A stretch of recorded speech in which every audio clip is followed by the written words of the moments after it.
pelo governo Lula em 26 de dezembro de 2006, eu estava em São Paulo, na Contraf, e fiquei assim sorrindo, porque eu falei, pô, agora a coisa vai. Meu, agora a coisa vai. Por quê? Porque o Nexo se caracteriza, se dentro do ambiente de trabalho da nossa categoria, por exemplo, bancária, for maior do que a média da população, automaticamente já se enquadra esse Nexo causal. Mas na prática a gente não vê isso. Infelizmente, eu vou chegar lá antes de falar agora, porque logo depois de 4 meses veio uma coisa ainda, na minha concepção, melhor ainda, que foi o Nexo Técnico Epidemiológico Previdenciário, o NTEP, que foi colocado para a Previdência, para os peritos do INSS, darem condição, mesmo se a empresa se negar a oficializar a CAT, a preencher a CAT, sem CAT, se ele caracterizar o nexo causal, eles podem caracterizar o B91 sem a CAT.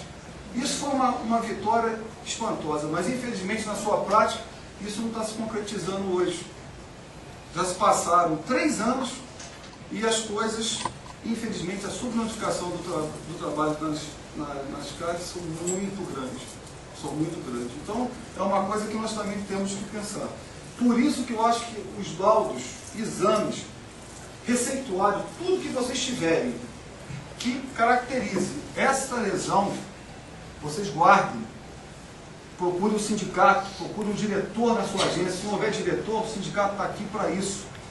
Leve, passe a informação, porque aí a gente vai ter a condição de colocar vocês o que tem que ser feito. Qual é o primeiro passo? O primeiro passo é, se a lesão está no nível, vamos dizer, alerta em grau 1, 2, 3 e 4. Se já passou do grau 1, vocês vão ter que dar uma pausa no trabalho, vão ter que tirar 15 dias de atestado, vão ter que fazer um exame mais apurado, emitir a CAT e descansar. Descansar fazendo a fisioterapia para regredir essa lesão.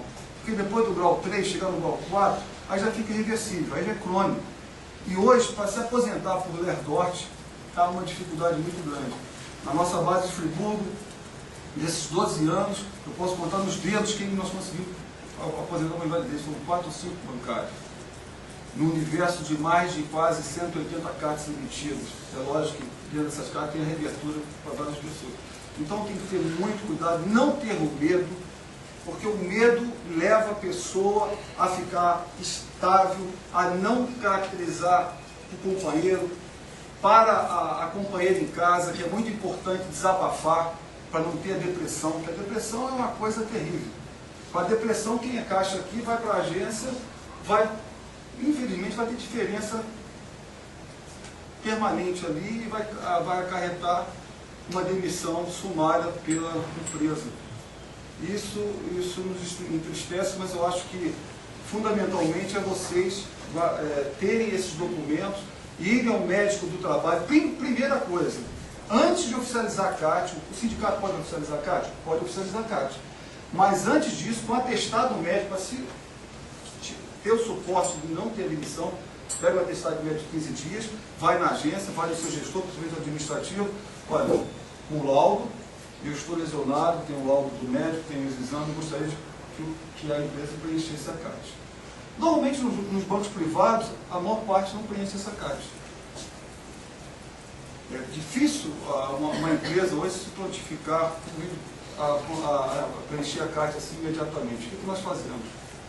Nós vamos, orientamos, levamos ao médico, ou um ortopedista, dentro da patologia da Lerdort, ou o médico do trabalho, que seria o mais adequado, que tem uma abrangência maior, principalmente nas doenças ocupacionais, e esse médico vai preencher a CAT com toda a legitimidade da empresa. Infelizmente, o INSS, eles fazem uma discriminação muito grande quando a CAT não é preenchida pela empresa.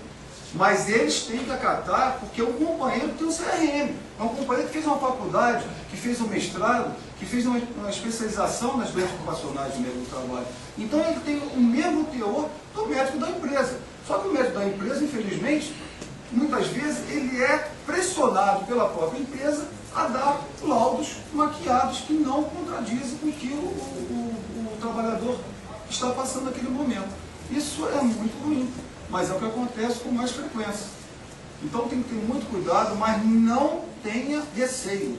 Se vocês tiverem algum problema de doença ocupacional, principalmente das LERDOT, que é a nossa área, vá ao sindicato que a gente vai ter o melhor caminho para cada um de vocês aí. Cada um vai ter um caminho diferenciado, mas, vamos dizer, a finalização é única. É dar esse benefício ao trabalhador, caracterizar essa lesão no INSS, ter a condição de se tratar, ter a estabilidade de 12 meses, que é fundamental ao trabalhador. Não adianta, você pode até oficializar uma CAT, eu acho que é válido oficializar uma CAT, mas se você tiver um grau alto, uma lesão, não vai adiantar, porque oficializa uma CAT, você continua trabalhando no mesmo setor. Por isso que é fundamental, dentro do setor do INSS, ter o Centro de Reabilitação Profissional. Muitos fisioterapeutas que trabalham no Centro de Reabilitação Profissional hoje estão se negando a fazer essa reabilitação, ou não se negando, mas não formalizando a esses lesionados quando voltam ao trabalho. Aí vem a alta antecipada. Essa alta antecipada, na minha maneira de pensar, é ilegal e imoral, porque ela infringe as leis do trabalho, porque o trabalhador tem o direito de fazer essa reabilitação, porque com essa reabilitação você tem o certificado que vai te dar sustentação para voltar para a agência para continuar com o seu salário, mas numa outra função que não exige um esforço efetivo tão contínuo como era anteriormente. E eles muitas vezes não colocam isso. E mais ainda, nós temos hoje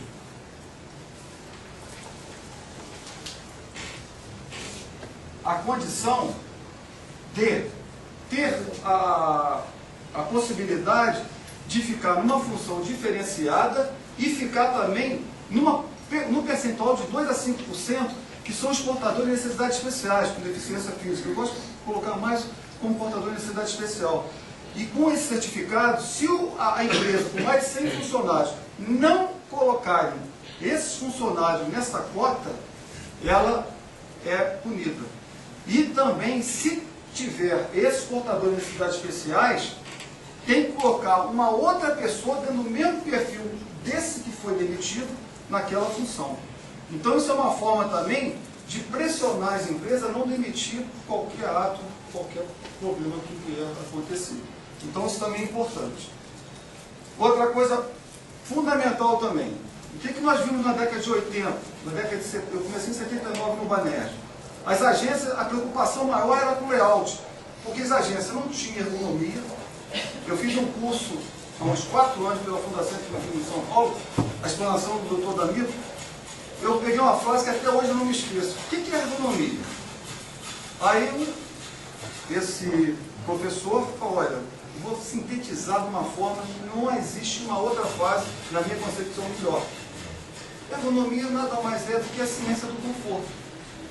Porque é aquilo que nos dá respaldo, como o doutor Danilo colocou aqui, na parte ergonômica, do teclado, do monitor, de uma mesa, porque você tem que ter a adequação. Eu tenho 1,84m, 83m, outro 1,50m, como é que você vai colocar numa mesma cadeira?